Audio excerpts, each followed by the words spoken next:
الحمد للہ رب العالمین والعاقبۃ للمتقین والصلاة والسلام علی اشرف الانبیاء والمرسلین وآلہ الطیبین الطاہرین وصحبہ الاکرمین اجمعین. اما بعد، قال اللہ تبارک وتعالی فی القرآن المجید والفرقان الحمید. فاعوذ باللہ من الشیطان الرجیم، بسم اللہ الرحمن الرحیم. قوت عشق سے ہر پست کو بالا کر دے، دہر میں اسم محمد سے اجالا کر دے.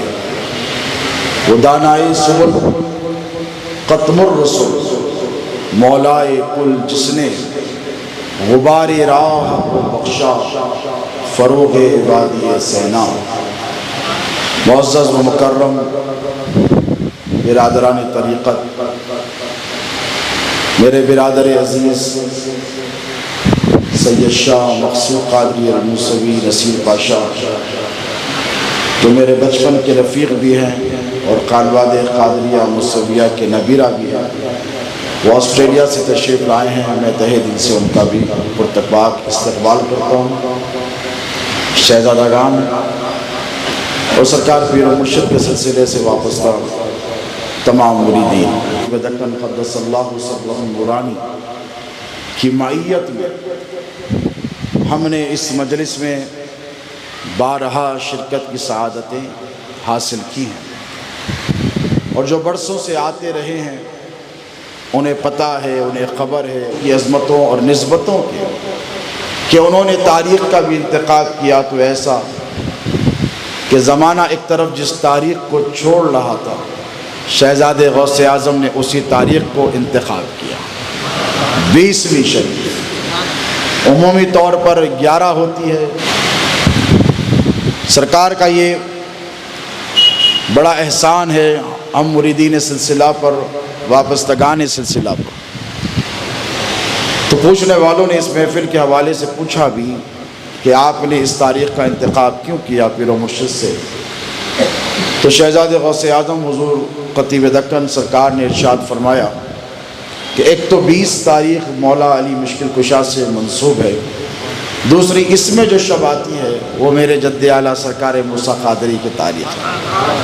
تو نور علی نور کا مصداق ہم کو وہ عظیم تاریخ ملی ہے کہ ایک طرف سیدوں کے جد اعلیٰ مولا علی مشکل کشا کا ذکر اس محفل میں ہوتا ہے، تو ساتھ ہی ان کے وارث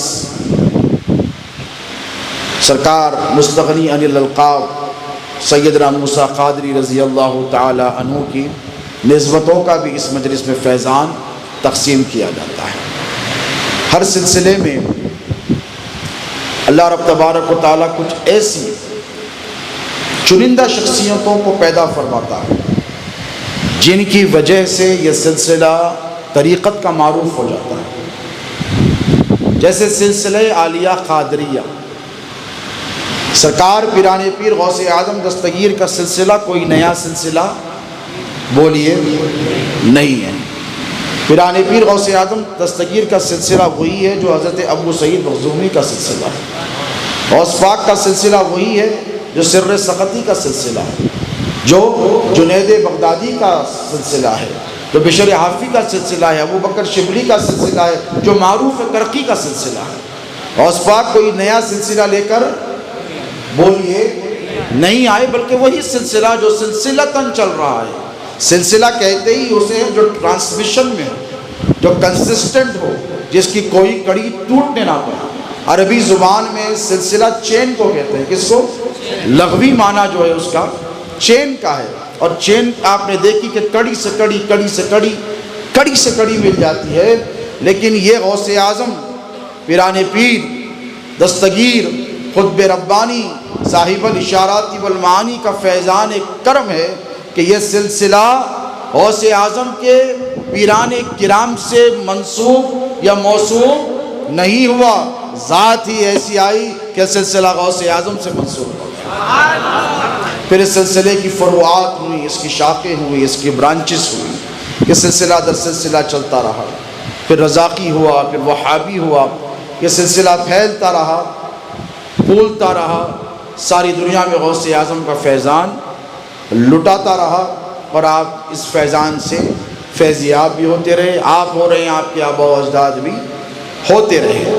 لیکن پھر سلسلہ قادریہ کی جس شاخ سے ہمیں وابستگی ہے، سید الابدال سلطان الفقراء سید شاہ عبد اللطیف لاہوری رحمہ اللہ، وہ جب آئے ہندوستان میں 400 برس پہلے، تو یہ سلسلہ عالیہ قادریہ لطیفیہ ہو گیا۔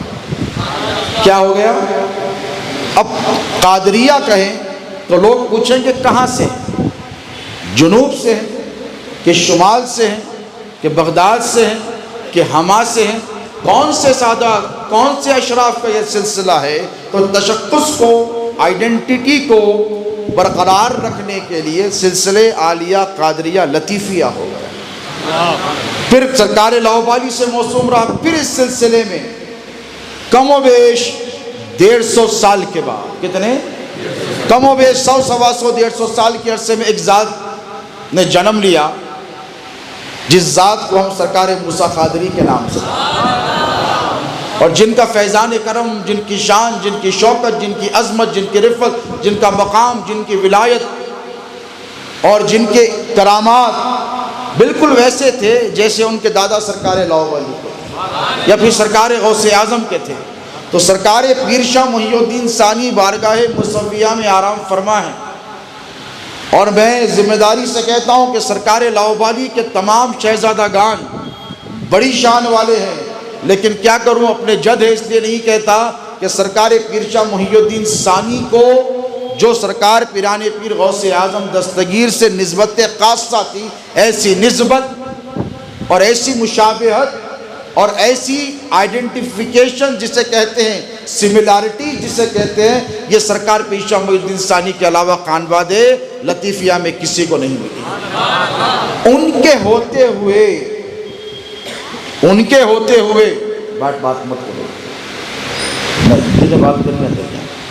ان کے ہوتے ہوئے پھر ایک شان کا شہزادہ اس خانوادے میں پیدا ہوا جو مستغنی عن الالقاب ہوا، سلاطین وقت جن کے مرید ہوئے، اور دریاؤں پر چلو بھر پانی ہاتھ میں لے کر یا پیالہ کٹورا پکڑ کر، یا پھر بعض روایتوں میں آتا ہے کہ چائے کی پیالی پر کرامت بتا دینا۔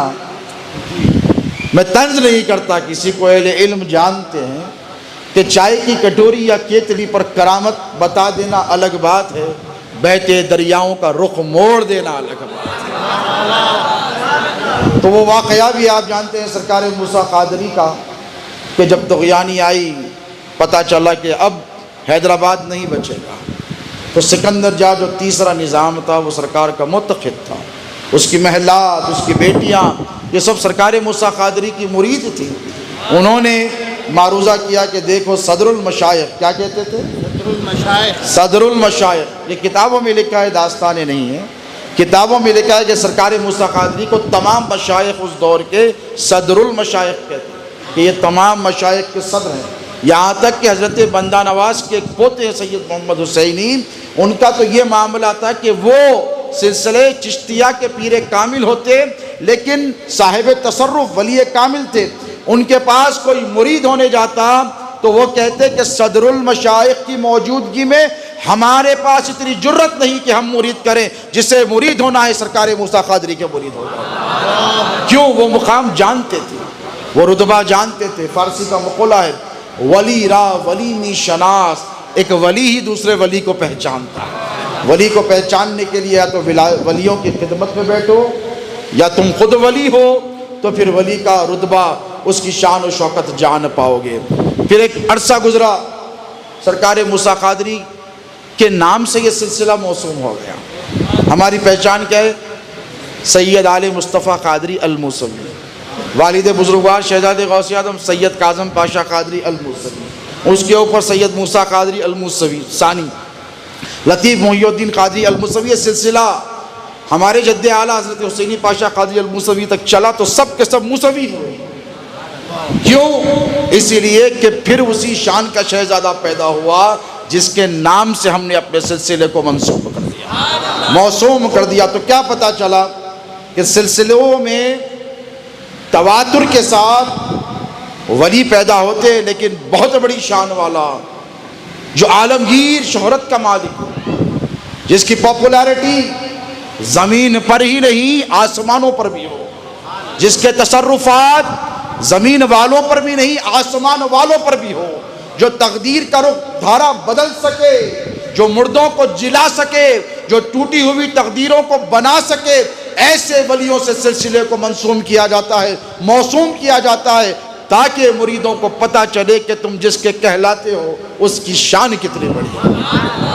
پھر 150 سال گزرے، 200 سال تقریباً، پونے 200 سال، اس سلسلے میں ایک ٹھہراؤ رہا، اولیاء اقطاب پیدا ہوتے رہے، لیکن پھر قربان جائے اللہ نے وہ شہزادہ شان والا پیش کیا، وہ عطا کیا جسے ہم شہزادے غوث اعظم حضور خطیب دکن کے نام سے جانتے۔ یہ ہماری خوش نصیبی ہے کہ ہم ان کے دامن اقدس سے وابستہ ہے۔ میں ذمہ داری سے منبر رسول پر کہہ رہا ہوں کہ جو شہرت سرکار موسیٰ قادری کو 200 سال پہلے ملی تھی، اللہ کی طرف سے انعام ہے۔ یہ شہرتوں کا ملنا یہ اللہ کا انعام ہے، یہ من جانب اللہ ہوتی ہے۔ لوگ محنت مشقت کر کر مشہور نہیں ہوتے، وہ تو عز من تشاء و تذل من تشاء، اللہ جسے چاہے عزت دیتا ہے اور جسے چاہے ذلیل فرما دیتا ہے۔ تو یہ شہرت جو ہے یہ بھی ایک عزت کا حصہ ہے، شہرت تامہ، شہرت عامہ، مقبولیت، لوگوں کے دلوں میں عزت، احترام، قدر، منزلت، یہ بھی من جانب اللہ ہوتی ہے۔ اور اللہ نے ہمارے پیر کو اتنی شہرت عطا فرمائی کہ ہندوستان نہیں بلکہ دنیا کے کسی کونے میں جاؤ، شہزادے غوث اعظم کا نام لو، جو اہل سنت ہوگا، جو اہل طریقت ہوگا، بلکہ اہل عرب میں بھی سیدی سرکار کاظم پاشا کا نام لو، تو لوگ یہ نہیں کہیں گے ہم نہیں جانتے، بلکہ یہی کہیں گے کہ ہم جانتے بھی ہیں، ہم پہچانتے بھی ہیں، ہم ان کو مانتے بھی ہیں۔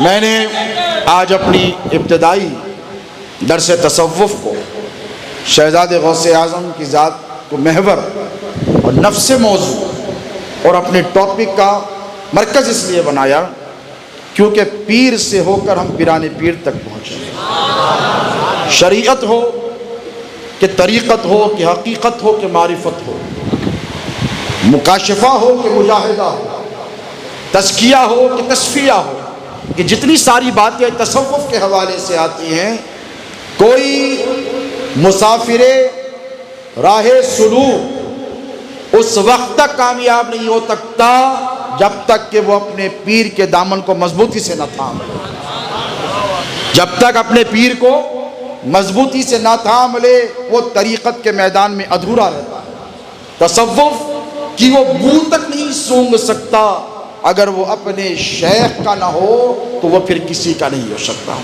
وَمَن يُضْلِلْ فَلَن تَجِدَ لَهُ وَلِيًّا مُرْشِدًا، اللہ فرماتا ہے کہ اللہ جب کسی کو گمراہ کرنا چاہتا ہے تو نہ اس کا کوئی ولی ہوتا ہے نہ مرشد ہوتا ہے۔ اور یہ تصوف گمراہوں کے لیے نہیں ہے، یہ متلاشیان راہ حق کے لیے۔ یہ تصوف کٹا توپ اندھیروں میں بیٹھ کر ہاتھ مارنے والوں کے لیے نہیں ہے، یہ تصوف بستر پر لیٹ کر تصوف کی باتیں کرنے والوں کے لیے نہیں ہے، یہ تصوف صرف کتابی کیڑا بن کر تصوف کی رٹ لگانے والوں کے لیے بھی نہیں ہے۔ تصوف پریکٹیکلٹی کا نام ہے، تصوف جہد مسلسل کا نام ہے، تصوف مسلسل کوشش کرنے کا نام ہے، تصوف اپنے آپ کو 24/7 ساری زندگی، ساری حیات، آخری سانس تک اللہ کے رسول اور اولیاء کاملین کی ان کی رضا کے حوالے کر دینے کا نام ہے، اپنی مرضی کی نفی کر دینے کا نام ہے، اپنی خواہشات کو اپنے پیر تلو کچیل دینے کا نام ہے۔ تو تصوف کوئی ایسی چیز نہیں ہے میرے پیارے کہ تم ایک محفل میں سیکھ جاؤ، تصوف کے لیے زندگیاں لگ جاتی ہیں، تصوف حاصل کرنے کے لیے عمریں گزر جاتی ہیں، تم سیکھو گے تمہاری نسلیں سیکھیں گی، اس لیے کہ ہماری نسلیں سیکھتے رہی، سکھاتی رہی۔ اور تصوف میں کوئی یہ دعویٰ نہیں کر سکتا کہ میں نے سب کچھ جان لیا، میں سب کچھ جانتا ہوں، نہیں۔ دیکھو تصوف ہے کیا، مختصر آج گفتگو رہے گی، اللہ نے چاہا سرکار شہزادے غوث اعظم کا فیضان رہا تو یہ آج ماہانہ مجلس ہے، آپ آتے رہیں گے تو ہفتہ واری بھی ہو۔ دعا کرو کہ کوئی خانقاہ کے لیے بڑی جگہ مل جائے، یہاں ٹریفک کے مسائل ہوتے ہیں اور ہم لوگوں کو زحمت دینا نہیں چاہتے۔ اللہ نے چاہا شہزاد غوث اعظم کا فیض رہا تو بہت بڑی جگہ لیں گے، وہاں پر ہر ہفتہ آپ کو بلائیں گے، اور وہاں لنگر قادریہ بھی انشاءاللہ تقسیم ہوگا، سیر ہو کر جائیں گے روحانی اور جسمانی اعتبار سے انشاءاللہ۔ اس پر بھی کوشش چل رہی ہے، اللہ کامیابی عطا فرمائے۔ تصوف کے حوالے سے میں بہتر مختصر بات کروں گا، اسی لیے کہ ہمیں ذکر اللہ بھی ہے، اس کے بعد پھر سرکار پیر و مرشد کی حسب سابق عادت زیارت کے لیے بھی جانا ہے، پھر تناول تبرک کا بھی اہتمام رہے گا، پھر کل صبح مجھے بھی سفر کے لیے 9 بجے مہاراشٹر کے لیے روانہ ہونا ہے۔ تصوف کتنا سویٹ لگتا ہے نا، ہے کہ نہیں؟ ایسے مانو کہ کانوں میں رس گھول گیا، حلاوت آ گئی، سکون مل گیا۔ کیوں؟ کیونکہ آپ تصوف سے انفیچویٹڈ، تصوف سے آپ کو انٹرسٹ ہے، تصوف کے نام سے آپ کو محبت ہے، تصوف کے جملہ لفظ آپ سنتے ہیں تو آپ کہتے ہیں کہ بھئی کچھ ہے۔ میں نے کہا پیارے یہ ہے کیا؟ کبھی اس پر غور و فکر کیا کہ تصوف کسے کہتے ہیں؟ تصوف کا مادہ ہے صوف۔ کیا ہے؟ صوف، اور عربی زبان کا لفظ صوف، اور صوف کہتے ہیں اون کو۔ کس کو؟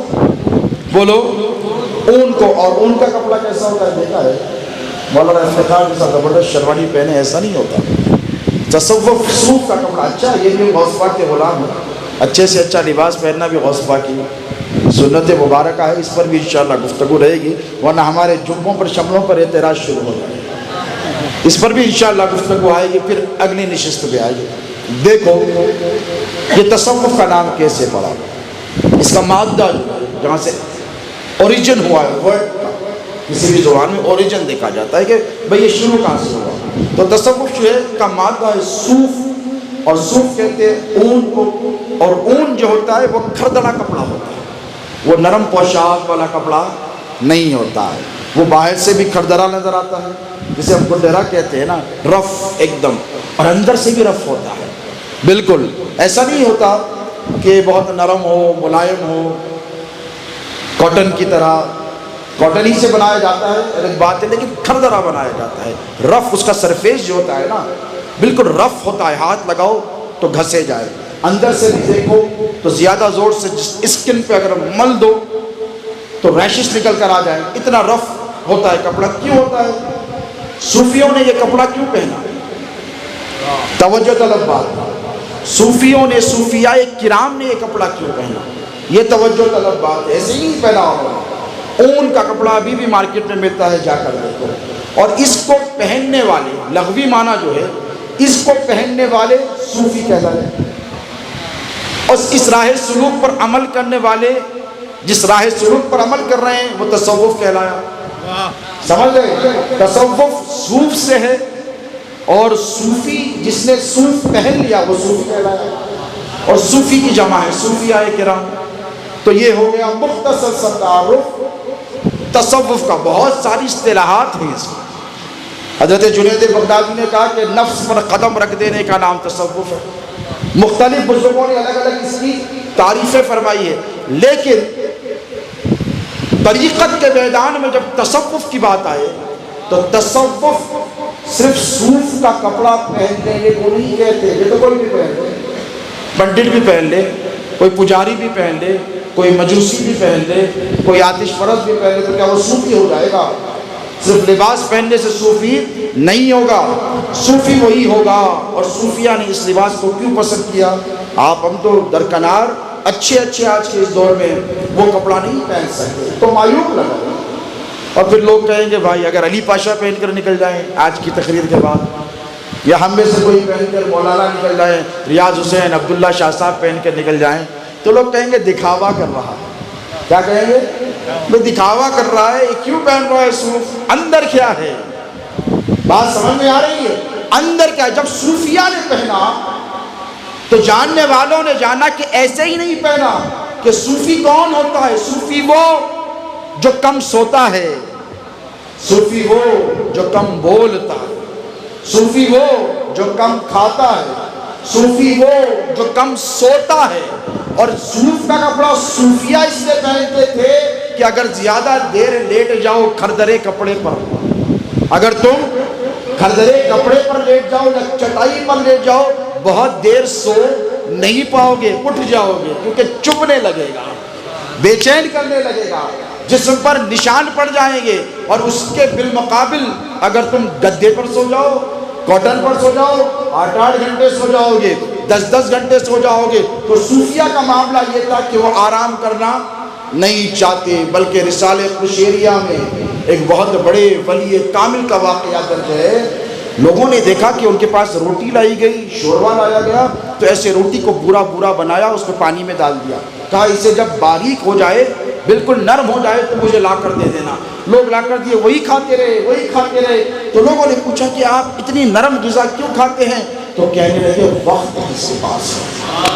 اللہ اکبر، سمجھ رہے ہو میری بات؟ کہا اتنا وقت ہے میرے پاس کہ میں روٹی کو چوروں، اس کے ٹکڑے کروں، پھر اس کو چباتے رہوں، کتنا وقت نکل جائے گا، پتہ نہیں میری زندگی کتنی باقی ہے۔ حضور سے سیکھا انہوں نے، تصوف کہاں سے سیکھا؟ حضور پاک علیہ الصلوۃ والسلام تیز تیز وضو کرتے۔ آپ نے سنا نا بزرگوں سے کہ وضو کرو تو جوان کی طرح، نماز پڑھو تو بوڑھے کی طرح۔ اس کا مطلب کیا ہے؟ جوان جلدی جلدی کرتا ہے، بوڑھے کا ہاتھ مشکل سے اٹھتا ہے، پیر مشکل سے، برا مت ہے، سو بات ہے، بزرگوں کے ہاتھ مشکل سے اٹھتے کہ اس عمر میں پوچھو۔ اسی لیے تو اللہ کو بوڑھوں کی نہیں جوانوں کی عبادت پسند ہے۔ بڑھاپے میں تو سبھی جائیں گے، عمر ساری تو کٹے عشق بتام مومن، آخری وقت میں کیا خاک مسلمان ہوں گے۔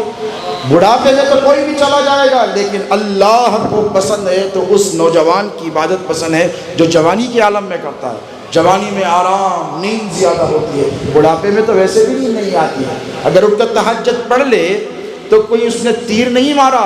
ہاں، جوان کو جو نیند کا غلبہ ہوتا ہے، جوانی میں نیند بہت آتی ہے، جوانی میں آرام طلبیاں ہوتی ہیں، مصروفیات ہوتی ہیں، دوست ہوتے ہیں، یار ہوتے ہیں۔ بوڑھوں کے تو اکثر دوست نکل گئے ہوتے ہیں، ملیں گے کون؟ بیویاں بھی رہی تو رہی نہیں تو وہ بھی نکل گئی ہوتی ہیں، ملے گا کون؟ مصروفیات کیا ہوتی؟ چلو ٹی وی دیکھ لے، تو آنکھیں بھی اتنی طاقتور نہیں ہوتی کہ ٹی وی دیکھ لے۔ اگر وہ اٹھ کر اللہ اللہ کرتا بیٹھے تو کوئی بڑا تیر اس نے نہیں مارا۔ کمال تو اس نوجوان کا ہے جو رات میں اپنی نیند کو قربان کر کے تہجد کے لیے مصلی پر جائے، سردیوں کے موسم میں فجر کی نماز کے لیے آ جائے۔ مولا علی شیر خدا کی غلامی کا دم بننے والوں، تصوف کو تم نے جانا کیا ہے؟ علی سے زیادہ تصوف کیا کسی نے عمل کیا ہے؟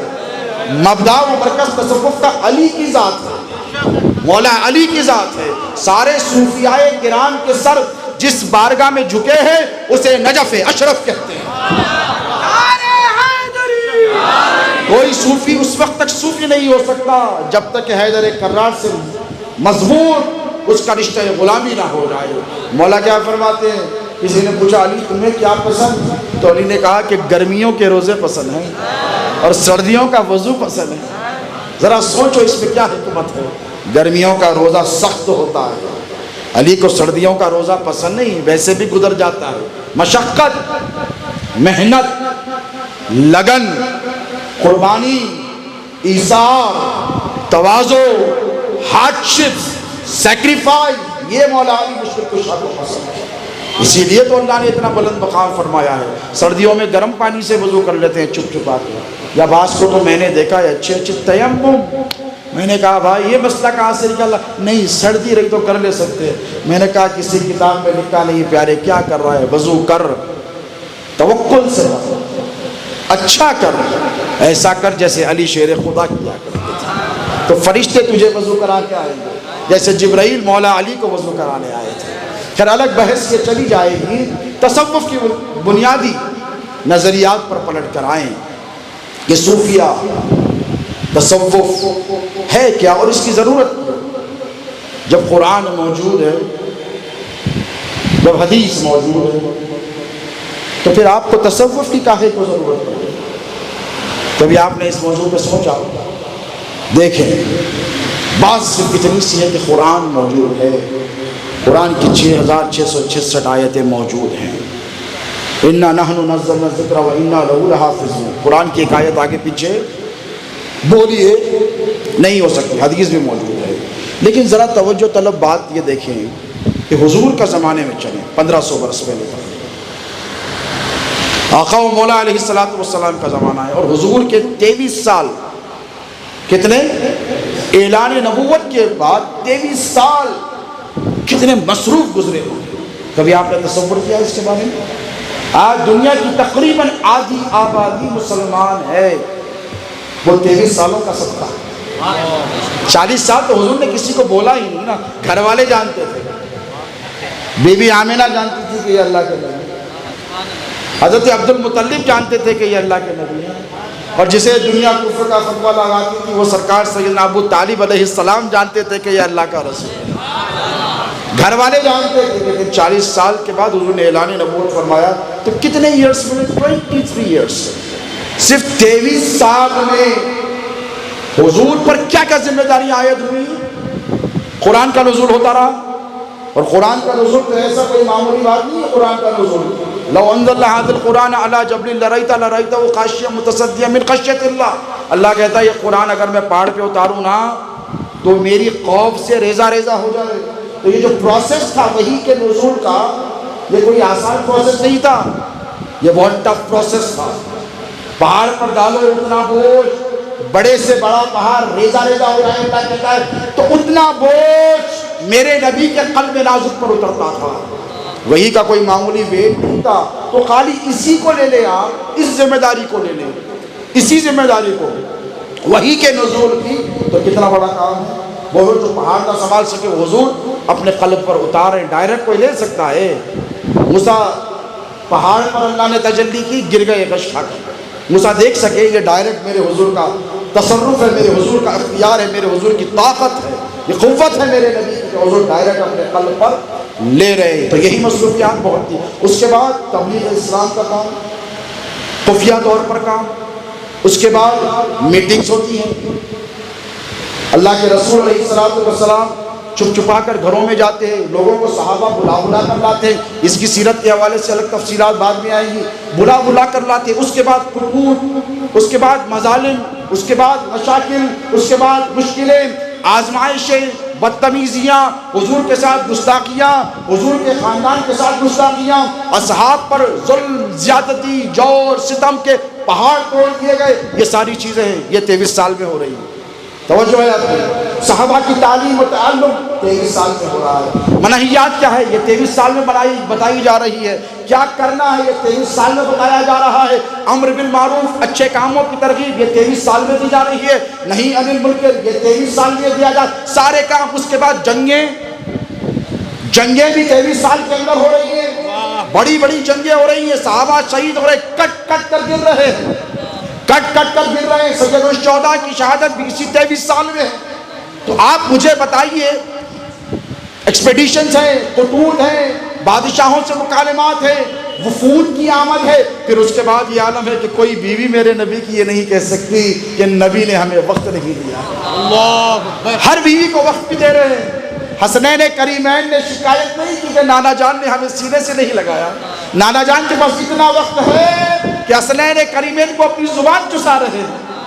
نانا جان کے پاس اتنا وقت ہے، اس امت کے نبی کے پاس اتنا وقت ہے کہ اپنی پشت پر اپنے نواسوں کو بٹھا کر پھر رہے ہیں. اسی نانا جان کے پاس اتنا وقت ہے کہ امام حسن امام حسین کی تربیت بھی فرما رہے ہیں. یتیم بچوں کے لیے میرے نبی کے پاس وقت ہے، بیواؤں کے لیے میرے نبی کے پاس وقت ہے، ہر ایک کے لیے حضور کے پاس وقت ہے. اتنی وقت میں برکت اور پھر اتنی ساری مصروفیات. تو دنیا کائنات میں کوئی ذات ایسی پیدا نہیں ہوئی جو اتنا بزی رہا ہو میرے نبی کے سوا. پھر راتوں کی عبادت، پیروں پہ ورم. بتاؤ وہ نبی کتنے مصروف رہے ہیں اپنی زندگی میں. اللہ کہتا ہے محبوب تھوڑی تھوڑی دیر تو آرام کر لیا کر، رات بھر کیوں ٹھہرتا ہے؟ تو اب تصوف کی ضرورت کیوں پڑی جب یہ موجود ہے؟ تصوف کی ضرورت اس لیے پڑی کہ یہ 23 سال میں حضور نے اسلام کو پریکٹیکلی پیش کیا، اور ساتھ میں علی شیر خدا کو قرآن ناطق بنا دیا، بولتا ہوا قرآن بنا دیا. اب حضور کے زمانے میں کوئی دارالعلوم تھا، کوئی مدرسہ تھا، قرآن کے علاوہ کوئی کتاب تھی؟ وہ تو حضور نے حدیث لکھنے سے بھی منع فرمایا تھا صحابہ. کہیں ایسا نہ ہو کہ حضور کی فصاحت حضور کی بلاغت اور حضور کی زبان پر لینگویج پر اتھارٹی کا یہ عالم تھا کہ حضور ارشاد فرماتے تو صحابہ کو ایسا نہ ہو کہ یہ کنفیوز ہو جائیں کہ یہ قرآن ہے کہ حدیث ہے، یہ قرآن ہے کہ حدیث ہے۔ فصاحت کا یہ عالم ہے حضور کی، اور رحمان علم القرآن ہے نا، اللہ نے سکھایا ہے حضور کو، تو فصاحت تو ویسے ہی ہوگی۔ کوئی بڑے عربی دان سے سیکھ جائے تو اس کے عربی کا عالم کیا ہوگا؟ حضور تو ڈائریکٹ اللہ سے سیکھ رہے ہیں۔ وَعَلَّمَكَ تَعْلَمَ تَكُنْ تَعْلَمُ، اللہ فرماتا ہے محبوب جو تو نہیں جانتا ہم نے تجھے سکھا دیا، ہم نے تجھے تعلیم دی ہے۔ تو اللہ رب تبارک و تعالی حضور کا ٹیچر بھی ہے، منٹور بھی ہے، اور وہی مدرس بھی ہے، اس نے سکھایا۔ تو حضور نے کہا نہیں، میرے سامنے حدیث مت لکھا۔ حدیث پڑھنے والے، حدیث کا علم جاننے والوں کو پتہ ہے کہ حضور کے وصال کے بعد حدیثیں لکھنی شروع ہوئی۔ صحابہ ایک دوسرے کے پاس جاتے رہے، آپ نے کیا سنا تھا، آپ نے کیا سنا تھا، آپ نے اس کے یہ ایک اس کی الگ بحث ہے۔ تو اب تصوف بیٹھو، اب تصوف کی ضرورت کیوں؟ اب تصوف کی ضرورت کیوں؟ اس لیے کہ تصوف کیا ہے؟ تصوف کوئی نئی چیز نہیں ہے۔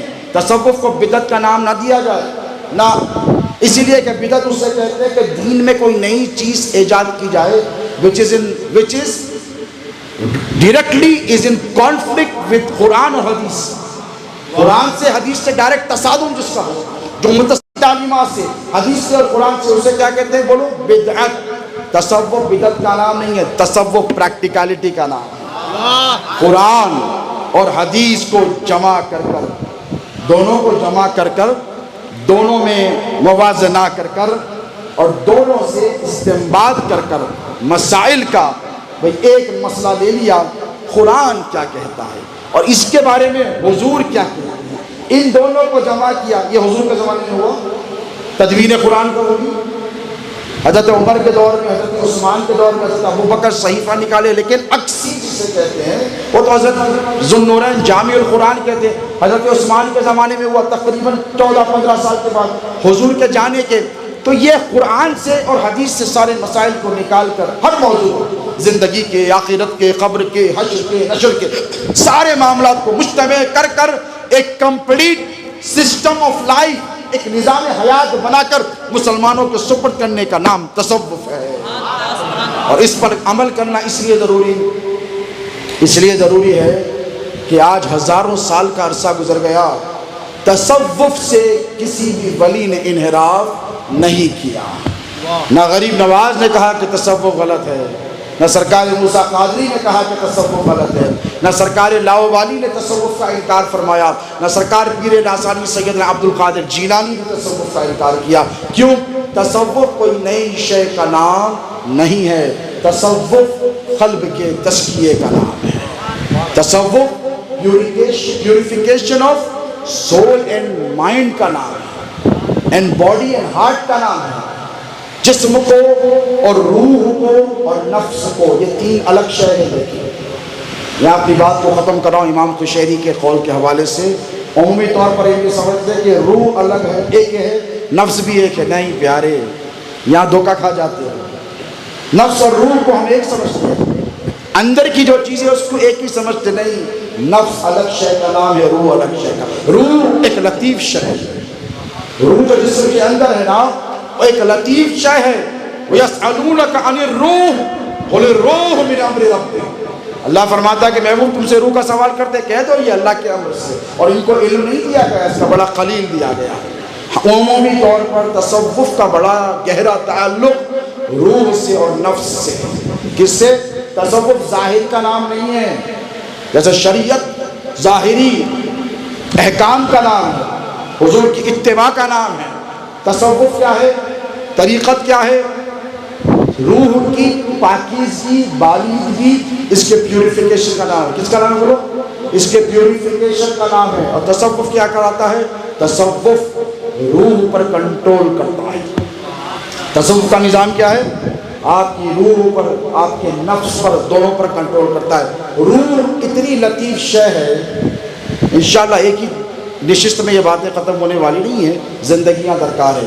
نفس اور روح کو سمجھنا، بس اتنا سمجھ۔ نفس وہ جو آپ کو اعمال رذیلہ کی طرف، منہیات کی طرف، منکرات کی طرف، معاصی کی طرف، گناہوں کی طرف سمجھ رہے ہیں آپ؟ نافرمانیوں کی طرف راغب کرے اسے نفس کہتے ہیں. اسے کیا کہتے ہیں؟ نفس کہتے ہیں. نفس جسم میں ہر طرف سرایت کیا ہوا، نفس پیروں میں بھی ہے، نفس ہاتھوں میں بھی ہے، نفس شہوت میں بھی ہے، نفس تصورات میں بھی ہے، نفس خیالات میں بھی ہے، نفس بھٹکاتا ہے. اسی لیے اللہ رب تبارک و تعالیٰ نے فرمایا قد افلح من زکاہا وقد خاب من دساہا. جس نے اسے اچھا کر لیا وہ کامیاب ہو گیا. جس نے اس کا تزکیہ کر لیا. کس کا؟ تفسیر پڑھے تو معلوم ہوگا نفس کا تزکیہ. کس کا؟ روح کا نہیں. کس کا؟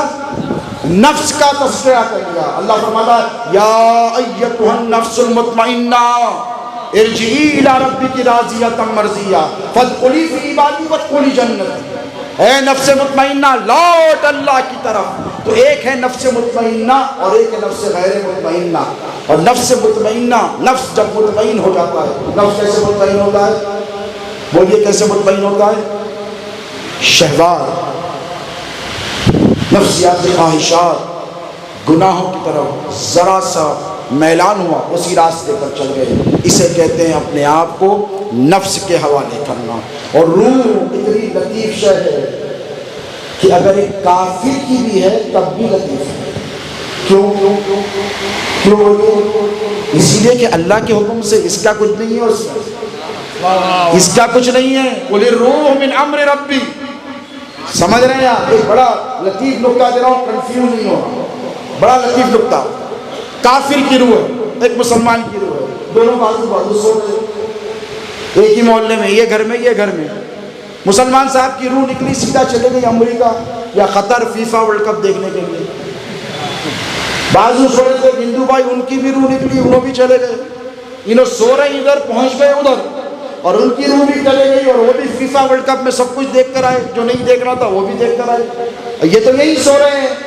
تو اگر صبح میں دونوں کی ولو بالفرد فار ایگزامپل ملاقات ہوئی تو اس نے کہا کہ بھائی رات میں خواب میں گیا تھا. کہاں؟ فیفا ورلڈ کپ دیکھنے قطر. تو ہندو بھائی بولے میں بھی گیا تھا. کیا دیوانہ ہو جائے گا؟ نہیں بھائی میں بھی گیا تھا. کیسا؟ ڈریم میں، خواب میں. تو یہ بولے گا ہاں ہو سکتا، پاسبل. آپ تھوڑی یہ بولیں گے کہ تو کافر ہے تو تیری روح نہیں جا سکتی. خواب کا تعلق روح سے ہے. روح جسم میں رہتی ہے، اور آپ یہ سمجھتے ہیں کہ روح نکل جائے تو آدمی مر جاتا ہے. نہیں، روح اس کا ایک تعلق جسم میں چھوڑ کر جاتی ہے.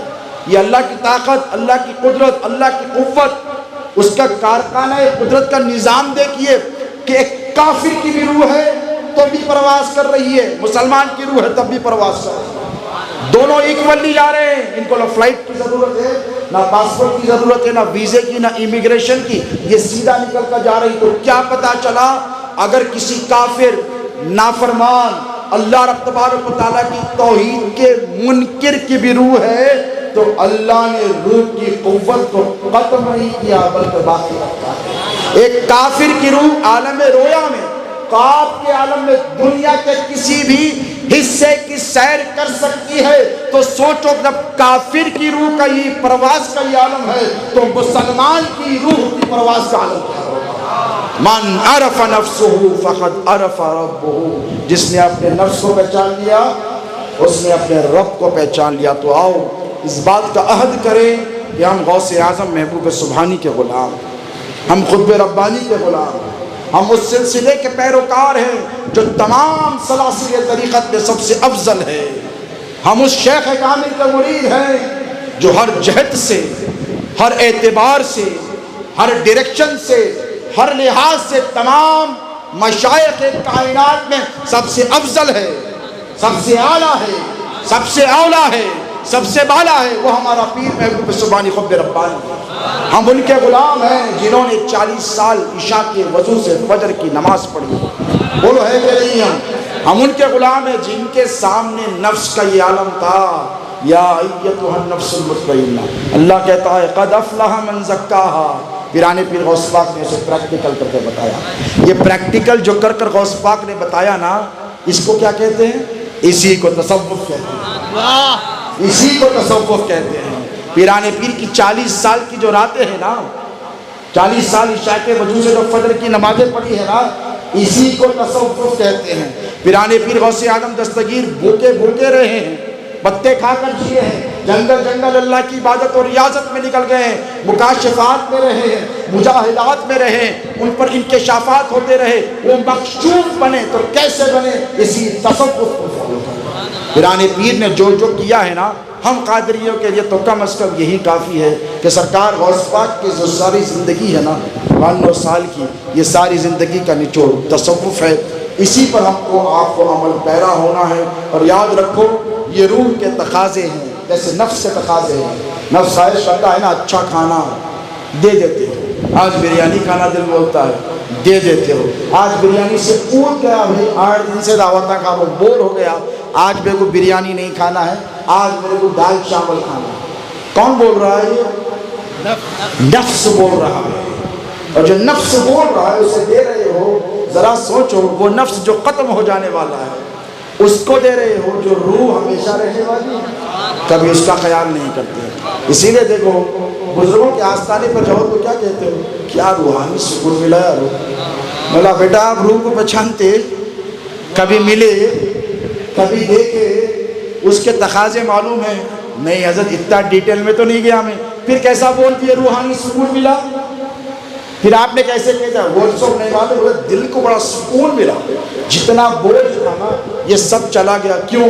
جب تم اولیاء کاملین کے دربار میں جاتے ہو، جو اہل تصوف ہیں وہ تمہارے دل پر نظر کرتے ہیں، وہ دیکھتے ہیں کہ اس کی روح بے چین ہے، اس کی روح بے قرار ہے، اس کی روح چلتے چلتے گر جا رہی ہے۔ تم کیا کرو گے اگر بچہ چلتے چلتے گر جائے؟ گرنے دو گے؟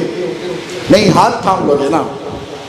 باپ ہو تو تھام لو گے، محلے والے بھی ہو، بچہ اگر خطرناک راستے پر چل گیا ہے تو کیا کرو گے؟ ہاتھ پکڑ لو گے؟ نہیں بیٹا تم گر جاؤ گے، مجھے ہاتھ پکڑنے دو۔ تو ٹھیک اسی طرح اللہ والوں کا یہ عالم ہے کہ امام موسیٰ قادری سرکار کے دربار میں جاؤ، کہ سرکار پیشہ محی الدین ثانی کے آستانے پہ جاؤ، چاہے حضرت بابا شرف الدین کے پاس جاؤ، یا حضرت یوسفین کے پاس جاؤ، اجمیر جاؤ کہ گلبرگہ جاؤ کہ کلیجر جاؤ کہ دلی جاؤ کہ بغداد جاؤ، جس ولی کے پاس تم جاؤ وہ دیکھتے ہیں کہ یہ تصوف کے راستے پر اس کے قدم ڈگمگا رہے ہیں، یہ گر رہا ہے تو اولیاء بڑھ کر ہاتھ تھام لیتے ہیں۔ تمہیں نظر نہیں آتا، تمہاری روح کو تھام لیتے ہیں۔ یہ جو برگشتہ ہو گئی ہے، یہ جو نافرمان ہو گئی ہے، جو یہ نافرمانیوں پہ لگی ہوئی ہے، اولیاء کاملین تمہاری روح پر توجہ کرتے ہیں، اس کی بے چینی دور ہو جاتی ہے، اس کی بے قراری دور ہو جاتی ہے۔ آزما کر دیکھ لو، اور جتنا بڑا سکون چاہیے اتنی بڑی بارگاہ میں چلا جاؤ۔ بغداد شریف ہو کر آئے، ہم سے پوچھو حسنی پیر صلی اللہ علیہ وسلم، ہم سے پوچھو کہ غوث پاک کے دربار میں کیا ملتا ہے۔ ارے یہاں موسیٰ قادری سرکار کی چوکٹ پر یا میرے پیر کے آستانے پر چلا جاؤ تو ایسا سکون ملتا ہے کہ راتوں رات لوگ نکل کر آتے ہیں، کوئی 12 بجے آتا ہے، کوئی 1 بجے رات کے، کوئی 2 بجے۔ میں نے کہا دیوانے سب چھوڑ چھاڑ کر کیوں آ رہا ہے؟ رات کے اس حصے میں لوگ تو بستر پر سکون کو تلاش کرتے ہیں، روحانی سکون تو بستروں پر ملتا ہے، تو یہاں کیا کر رہا ہے؟ تو کہنے والا کہے گا حضرت بات اتنی سی ہے کہ بستر پر سکون نہیں ملے گا، حضرت کے دربار کے پتھر پر سکون ملے گا، حضرت کے در کے پتھر پر سکون ملے گا۔ کیوں؟ یہ سکون تقسیم کرتے ہیں، یہ روحوں کو طاقت عطا فرماتے ہیں، یہ مری ہوئی روحوں کو جلا عطا فرماتے ہیں۔ کیوں عطا فرماتے ہیں؟ ان سے محبت کرتے ہیں، تمہیں مصیبت میں دیکھنا نہیں چاہتے، یہ تمہاری اصلاح چاہتے ہیں۔ کیا چاہتے ہیں؟ بولو، اصلاح چاہتے ہیں۔ سچے مرید وہی جو اپنے آپ کی ہمیشہ اصلاح کرتے رہے، جد و جہد کرتے رہے۔ میں یہ نہیں کہتا کہ آپ کو آسمانوں میں اڑنا ہے، میں یہ بھی نہیں کہتا کہ اتنے نیک بن جاؤ کہ جیب میں ہاتھ ڈالو تو رستے غائب ہو جائے، نوٹوں پہ نوٹیں نکل کر آئے۔ میں یہ بھی نہیں آپ کو کہہ رہا ہوں کہ آپ ہوا میں اڑیے یا پانی پر چلیے، نہیں، آپ زمین پر چلنا سیکھ جائیں۔ آپ صرف زمین پر سطحی لیول پر کہہ رہا ہوں، آپ جب زمین پر چلیں تو لوگ کہیں کہ دیکھو مصطفیٰ کا غلام آ رہا ہے، زمین پر چلیں تو کہیں دیکھو حیدر کرار کا غلام ایسی شان سے چل رہا ہے، آپ زمین پر چلیں تو کہیں کہ یہ دیکھو قادری آ رہا ہے، کوئی دیکھے تو کہے کہ کاظمی آ رہا ہے۔ تو اپنے اخلاق کو، اپنی عادات کو، اپنے اعتبار کو، اپنے طور کو، اپنے طریقے کو بدلنے کا نام، اسے پیوریفائی کرنے کا نام، اسے تزئین دینے کا نام، اسے سدھارنے کا نام، اسے نکھارنے کا نام تصوف ہے۔ اللہ سے دعا ہے کہ مولا ہمیں اور آپ کو تصوف کی راہوں پر گامزن فرمائے، تصوف کی تعلیمات سمجھنے کی توفیق عطا فرمائے۔ حق سبحانہ و تعالیٰ سے یہ دعا ہے کہ مولا کریمہ، کارسازہ، بندہ نوازہ، پروردگارہ، جو کچھ کہا گیا ہے یا سنا گیا ہے کہنے سے اور سننے سے زیادہ ہم سب کو اس پر عمل پیرا ہونے کی توفیق عطا فرما۔ وما علینا الا البلاغ المبین۔ حسب دستور تھوڑی دیر کے لیے ذکر اللہ کی محفل ہوگی۔